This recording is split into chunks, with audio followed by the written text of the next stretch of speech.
Hello and welcome to another episode of Desi Matters, where we dive deep into issues that impact the South Asian community, issues that often go unheard within the wider society.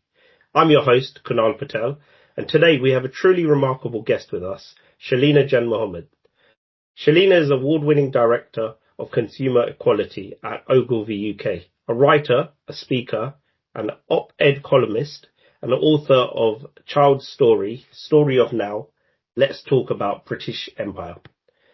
She's been a powerful voice on issues of race, identity and equality, especially within the context of the UK. Today we're going to be discussing a pressing and emotional topic, the recent race-related riots and the rise of the far-right extremists within the UK.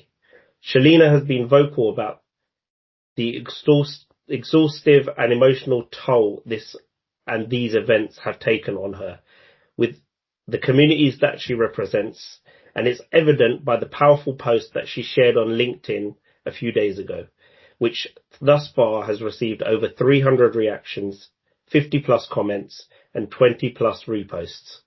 We'll explore this topic in depth, discussing not only the events themselves, but the broader implications for the South Asians, Muslims, and other marginalized communities. So without further ado, let's welcome Shelina to Desi Matters. Shelina, thank you so much for joining us today. Hi Your there. your LinkedIn post has struck a chord with many, including myself. You wrote about physically feeling and mentally exhausted, and you articulated the emotional weight of continuously having to fight your existence and humanity. Can you tell us a bit more about what motivated you to share that post and how these recent events personally impacted you? It's been such a tough week, and honestly, it's such a joy to be able to come and talk to you. I mean, one of the reasons I said yes is I just feel like we just need to talk about it. And one of the hardest things is when you feel so alone in the experiences you have, and it can be hard really to say them out loud because there's a little bit of you, there's a bit of a way that the whole situation is constructed to make you really doubt whether what you're experiencing is really happening out there, and almost to start on a reverse timescale on we're recording this, I think, kind of a week after the peak of the riots. And on the Wednesday of last week, there were lists circulating of where there were likely to be, in quotation marks, protesters, not protesting really, but, you know, that fear of there were going to be riots. And one of them, like actually many people, one of them was not too far away from where I live, or was suspected to be. And of course, we notified everyone we would work from home. I felt like we were battening down the hatches and, staying in, keeping the kids in. And as the day progressed, there was this rising tension. Was there going to be news? What was going to happen? Would it come literally near our house? And then, of course, as the evening progressed, nothing really happened. And in fact, we started seeing video clips of the counter protests in the places where those were due to happen. And it was such an extraordinary, phenomenal, fantastic thing to see those counter protests. But the emotion of it, you start the day in this huge tension. Yep. And, life fear that you're struggling with. Then there is the waiting, which is, takes a huge emotional toll. And then in the evening, you're flipping to almost the complete opposite, which is exhausting in itself. And then I think one thing that we do need to talk about is the sense of we were really bracing for something very difficult and it didn't happen, which is brilliant. But it does leave you doubting yourself. And it's a very typical bully tactic to make people frightened of you and then not deliver on that. It's like a feeling of being gaslit. And that takes its emotional toll as well. And so that was after, kind of a week of really high tension. And I just felt absolutely shattered. Yeah. And I wanted to give some words to that. I wanted to give some words to that for everybody, not just for me. And, I experienced something very similar. I live in Canterbury. There were two places that were on that list that you mentioned. One is in Canterbury city centre, which is to the right of me, and one is in Dover to the left of me. So I was in the middle, and I have children like yourself, and I worry about my family, which is why I've worked the past couple of weeks from home, because I just wasn't comfortable travelling on the trains through to Canterbury into London every day. And I was fearing not only my safety, but also what would happen with my family at home. So if I was in one place and my daughter alone on her own, she's a teenager. So the second I leave, she's always like having friends around or wanting to go out somewhere. And I just couldn't deal with her going on the bus to Canterbury and being involved in that and experiencing that, because I grew up in the 80s and 90s, and a lot of what I experienced, I thought it was done in the 90s.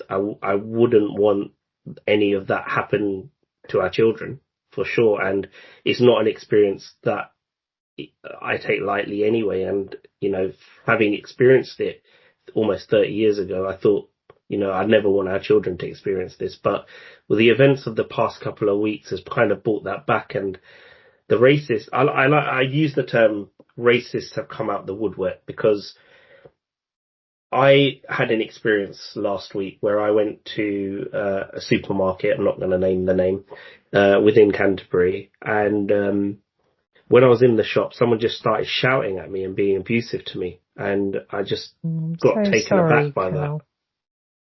I was born here, and here being the UK, I was born in the UK, and I don't see myself being any different to my white counterparts that are born in the UK. We live in a multicultural society. We've had the first British Asian Prime Minister recently, and I see progress in this country. We've got a British Asian Mayor of London. There is progress in this country, but I don't know why all of a sudden with one event, they as in the ignorant racists come out to attack us. That's why I'm shocked and horrified and also disappointed at the same time. I think part of it is you've alluded to there, and I've heard lots of people talking about it, and I felt it, which is that we lived through this in, depending on how old you are, the 70s, the 80s, the 90s, the September 11th, July the 7th. And there was a sense that was over and done. And one of the emotional impacts of the last few weeks has been a triggering of all of those emotions that, oh God, we're back here. We've got all this sophisticated language. We talk about equality. We've got rights. There is a push to adjust and integrate and have, different cultures and celebrate those. But somehow it still feels like we're back where we were. And that, I think, has been really painful for a lot of people. And I also see it in the way people are talking about the intergenerational impact, because people are saying their parents are saying, this is what it was like in the 50s and 60s, and their grandparents are saying that too. For me, for example, I wanted to articulate the feelings I have of fatigue and, being drained and exhausted, and the kind of real distress around it, so that those words can proliferate. But on the other hand, I kind of feel like this is not my first rodeo. We went through this in 9/11, we went through this in July 7th. It's why I found myself working in the whole creative economy. And that in itself is somewhat disheartening, that we've been there and we need to keep being there and we need to keep pushing. And that, I think, has been one of the reasons it's felt so heavy. I think when you have a hope that things are going to be better and then you feel like it's the same again, that's really hard. Yeah, you mentioned 9/11. I just want to touch upon that a second, because I went to university in America in the early 2000s. I was at university for a semester, and then 9/11 happened. So everyone thought on campus at college I was Mexican or Hispanic.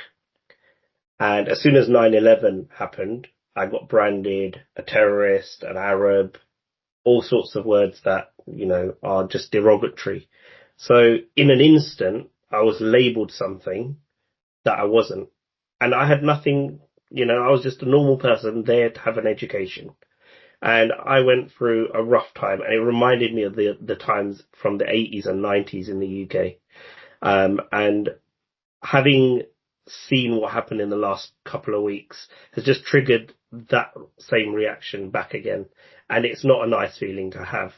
The fear of disappointment, the feelings of disappointment, of fear, of anxiety, of not knowing what people are going to say if you just show up in a room. All of those emotions coming to the forefront. I wasn't expecting it. And now that we're in this situation, I find that now that we have social media, which we didn't really have in the 80s, 90s or the early 2000s. We barely had electricity, to be fair, in the 80s and 90s. And it's something that's come around in the 10s. And with that, what role do you think the intensity of social media has played in all of this? And what's your opinion, particularly in relation to the experiences that South Asians are feeling, like yourself or like myself, what I've articulated already? I mean, what I observed particularly in that really peak period as someone as part of the communities that were experiencing this was like my WhatsApp was just going and going and going. And I know the same was true for lots of other people. Some of it was, for a lot of people, it was very personal, checking in with families, checking in with friends, where is everybody? How is everybody? And that sense of needing to be connected. Like other people, I do a lot of grassroots work as well. It's important to know what's happening around the country.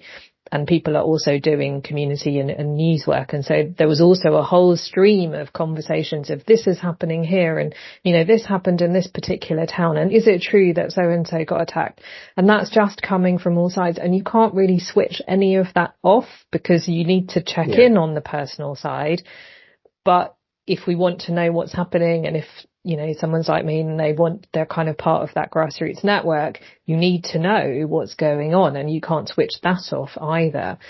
And that feels very intense. And then you're also trying to have a job and look after your children at the same time. That personal and professional gets really intertwined. And so social media can be a place of comfort, but it can also be a place of extreme distress and extreme overwhelm. And I think that also goes side by side with what I've seen happening, in the more recent days after the subsidence of those particular riots, which is people who posted horrific things on social media and on the internet who are now being hauled up for it and going through the justice system are saying, but it's just the internet. It's just like, why are people being attacked for hatred? But the impact of that is so real. That is the world we live in. And I think that distinction that we once started with, that there's we still talk about it jokingly in real life and on the internet, isn't really distinct at all. They are just one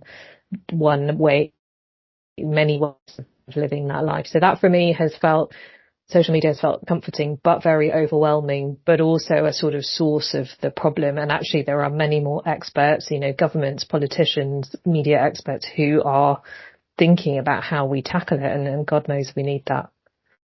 And as a community for South Asians, how do you think you see this dynamic playing out in the UK? So do you think there is community spirit and solidarity for everyone supporting each other? Or do you think, like, for example, my parents' generation, they were always like, we'll keep things to ourselves because we don't want to disturb the peace or be someone that's out there and different to gain attention?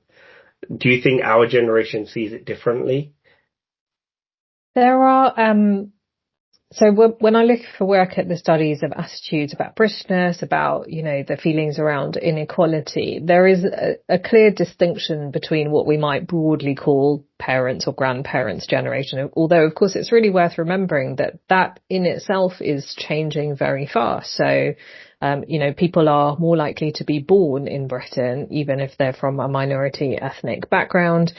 There is a sense of once you are British, you're brought up here, that you have rights to assert for yourself.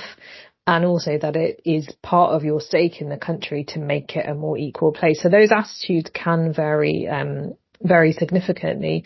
What is happening with younger generations, kind of teens, and, you know, really kind of coming up into that university space, I think still remains to be seen. And I think the current riots have come to the backdrop of a very difficult year for communities thinking about, you know, what does it mean to be somebody of colour? You know, what is our place in the world? You know, sometimes people call it a global majority. I think there has been quite a harsh awakening for a whole generation of people. And I've written about it before, that while it's not September the 11th, the impact on a kind of young generation of suddenly feeling the heat of that scrutiny on them and feeling like they have to stand up and respond to it is a very sobering experience that makes you grow up really fast. And I think certainly my heart has been very much about how can we support those young people, but also there has been a real inspiration from those young people who are coming through, and you can see kind of new ideas. God, I sound really old now, don't I? You go, actually, how can we support you with the learnings that we have had so that you can do that? And I'm grateful. We have language, we have principles, we have ideas that actually never existed 20 years ago. And that's because of the hard work that so many of us have done to lay that foundation. Is it enough? It doesn't feel like it, does it?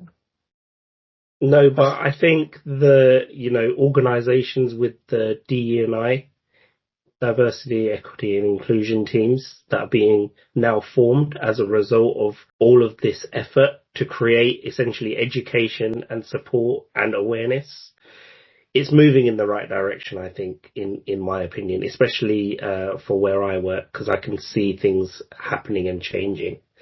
Now, I want to ask you a question regarding something that you had included within your LinkedIn post. You wrote, if your time is not being used for those existential, do we even have the right to exist? Yeah. How are you using your time and energy to stop this?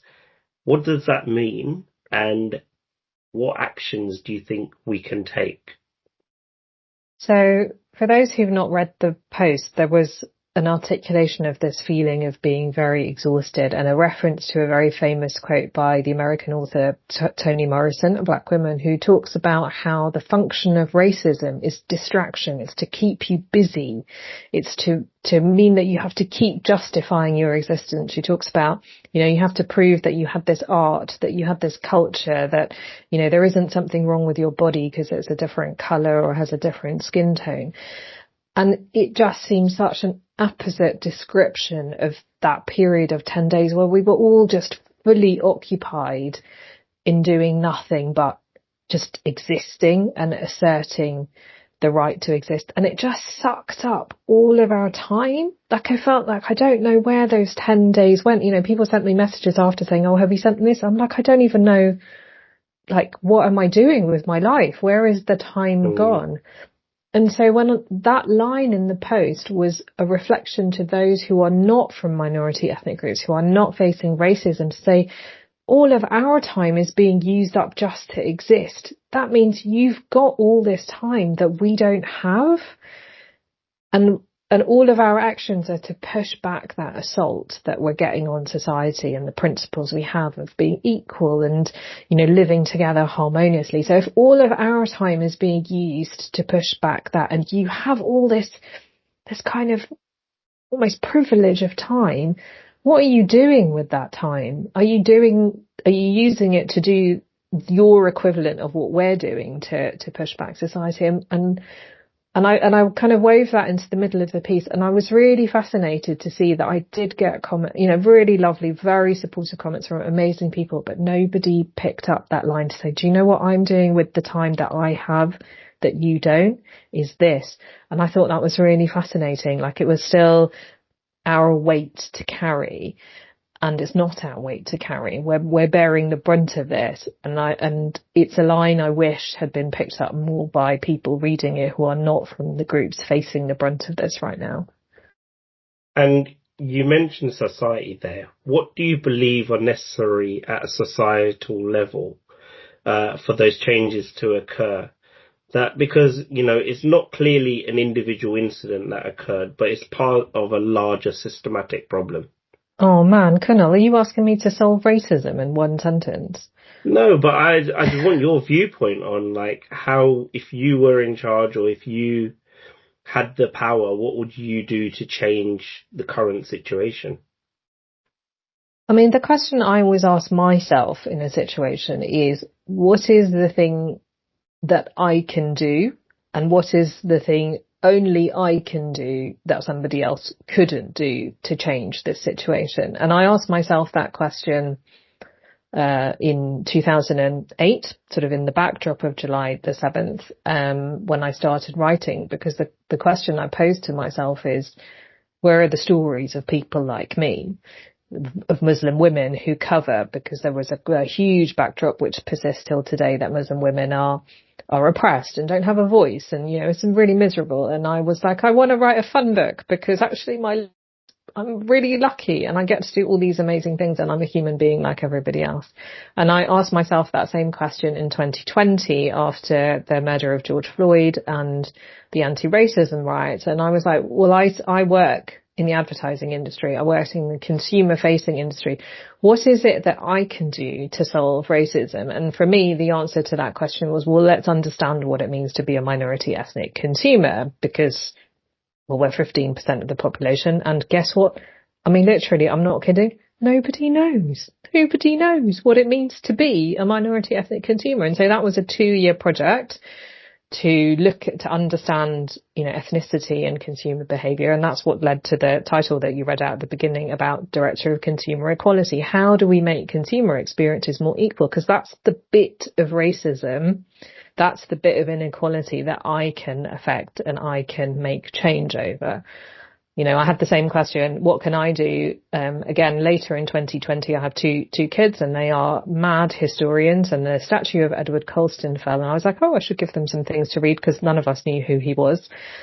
Couldn't find anything about British Empire for children, and so I wrote a book about the British Empire for children. So for me, there's always that drive of like, what's the thing that you can do? I mean, that would be the challenge I would always give to people, that only you have the skills to do, because if we all do that bit, it kind of weaves together as a tapestry to solve the problem.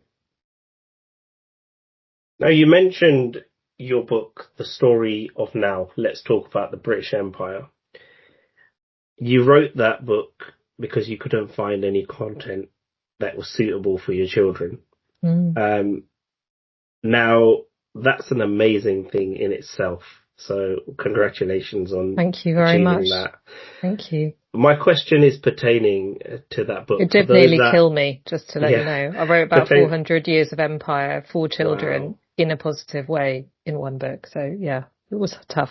It's a good read, by the way. And how long did it take you to write? I think writing it was probably, that's along with the day job, and I was also looking after my mum and dad who were with us at that time. So I think probably about 6 to 9 months and I'm using quotation marks for those who can't see it, in my spare time, because there wasn't such a thing. So it was intense.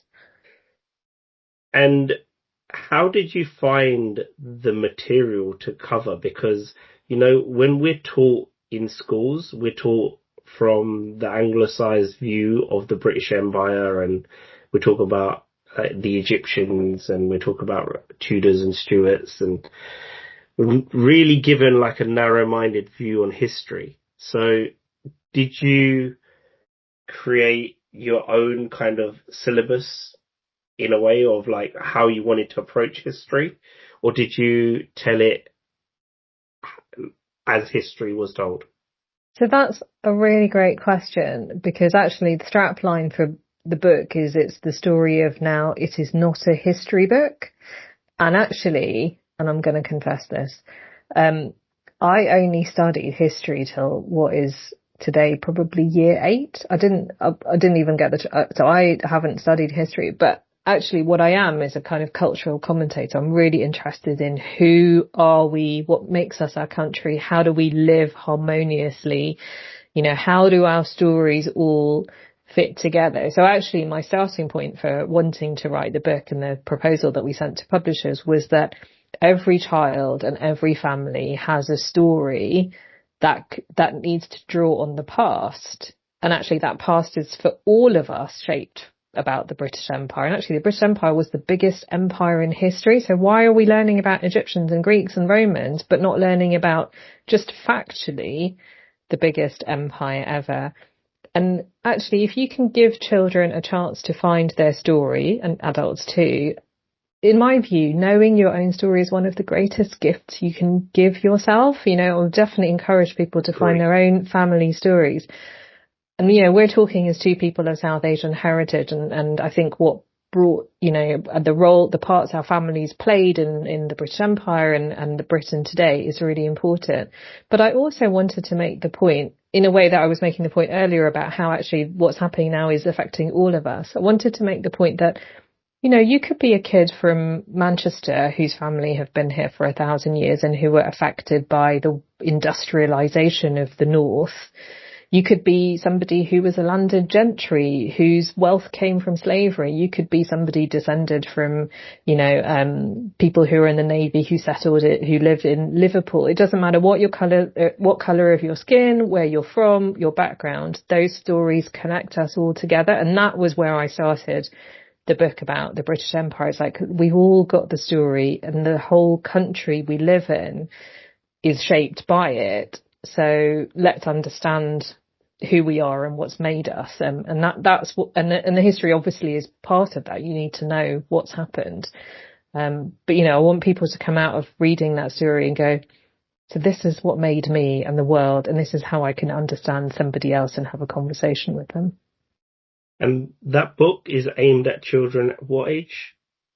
I think it's officially 10 plus. It's Key Stage 2, Key Stage 3. You could probably read it with your kid of age 8. And also, do you know what? It's a great adult read because you can read the whole thing in like an hour and a half, but it's such a great framework. And I have had adults saying they've stolen it from their children to read. I'll definitely be looking that up after this and getting a copy for my daughter. Love that. Thank you.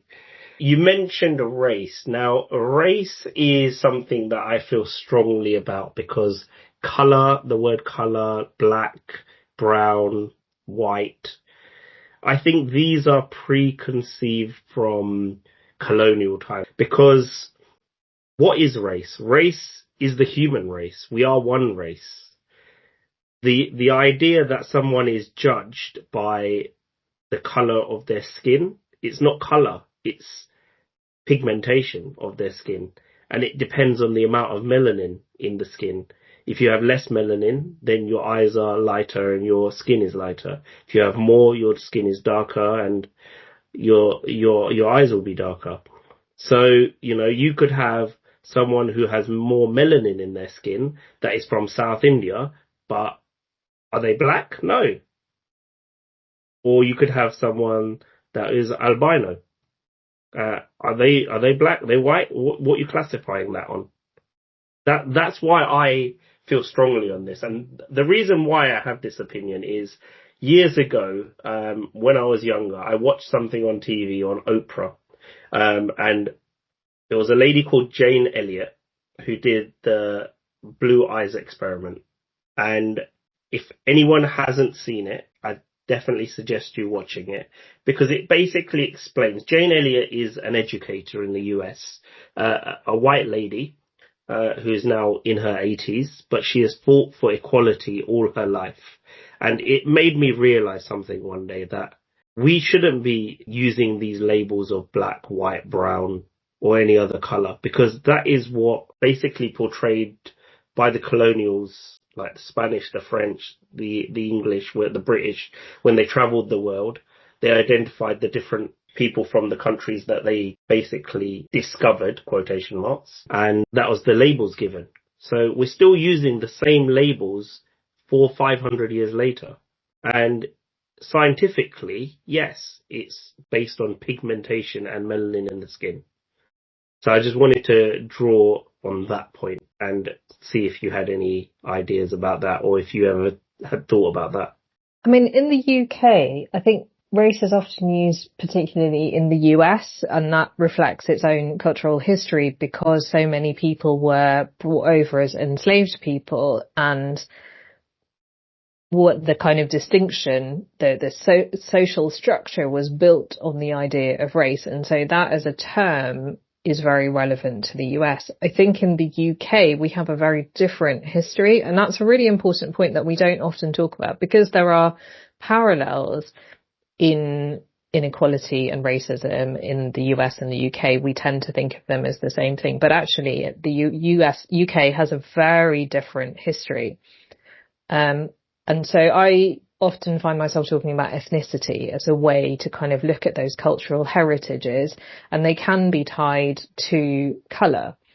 When we did this piece of work at WPP looking at minority ethnic consumers, we actually probably spent, 4 to 6 weeks just trying to work out how we would describe the different kind of communities in a way that we feel instinctively and that we kind of know instinctively. But actually, when you try to articulate it, it's really difficult. So if you say, for example, we wanted to have a group that was looking at South Asian heritage, but we also wanted to have a look at people who from black communities. But black communities, that to start with, that's a different word, different type of word to South Asian. But also black communities include West African, South African, Caribbean heritage. Correct.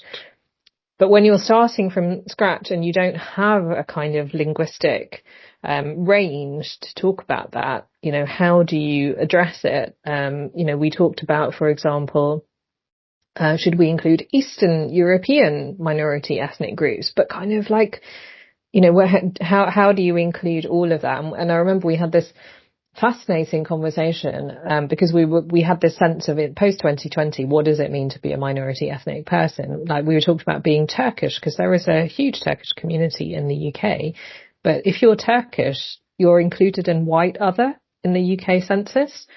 So how do we describe that as a community? So it is very difficult to have the right words to do it. And that's why we've seen the evolution of things like, we started with black as a political term in the kind of 70s and 80s.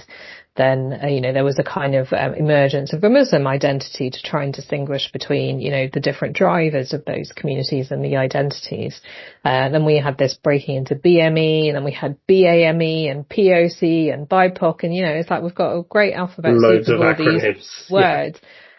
Yeah. I think, I guess you could argue, do you look at it positively that we have an evolution of how we're trying to describe it, in the example I gave of how we were trying to look at ethnicities and that balance of trying to use your expert judgment, your feeling of kind of what feels right to try and understand people better versus like, does it make, like, are we doing some kind of scientific experiment? Of course we're not. We're trying to understand people and we're trying to understand society and communities. And I think trying to take that approach and humanizing people and trying to understand what makes cultures and communities and what overlaps them, but also what is unique about them, what drives people. I think that distinction is the important one we have to think about. Great. So I don't want to take too much of your time now, and I think this will be the last question. So I want to ask about self-care and resilience. In the face of such overwhelming challenges that you experienced over the last few weeks, how have you maintained your energy to continue your work? You mentioned you didn't know what you were doing, or people were asking you for tasks if you had completed them. What advice do you have for others who might be feeling the same exhaustion and fatigue? I think a lot of it depends where you are in your life, your role, your job. But overall, I think the most important thing is not to underestimate that this is having an impact and that your body and your mind needs time and rest and replenishment to deal with what we've all gone through. I think it's important to have a recognition that we have been through something, and some of the conversations I've seen, and I also feel this myself, is that sometimes you go, well, what happened in the UK, is that like what's happening in other countries where there is literal death and destruction and, daily war. Of course not. We're not going through that.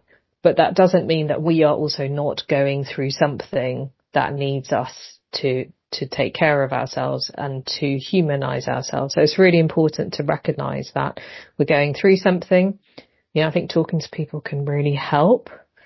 I think being kind, doing some nice things, replenishing, I think not worrying ahead too much. And as I said, just focusing on what is the thing that I can do. And for some people, it will be going out and organising protest marches. It will be engaging with politicians. It will be writing pieces for media. It may well be writing things on LinkedIn or working within our organisations. But for other people, and it's only finding the right thing for you. For other people, the greatest act of resistance is just to exist, and to exist as a human being that goes to the shops and, drops your kids to school or goes to the cinema. Those are incredible acts of resistance, and it's about finding the ones that are most suited for each of us. Well, thank you, Shelina. Thanks so much for your insight and for sharing your experiences with us today. I know that it can be difficult, these conversations, but they're essential. And if we are to create a more just and equitable society, voices like yours are incredibly important. And we're grateful that you took the time to discuss this with us and join us on Desi Matters. To our listeners, thank you for tuning in to this important episode. If you found the conversation meaningful, please share it with others, leave us a review, and continue the dialogue in your own communities. Remember, the fight against racism, Islamophobia, and all forms of hatred requires us to stand together. Until next time, this is Kunal Patel, and you've been listening to Desi Matters.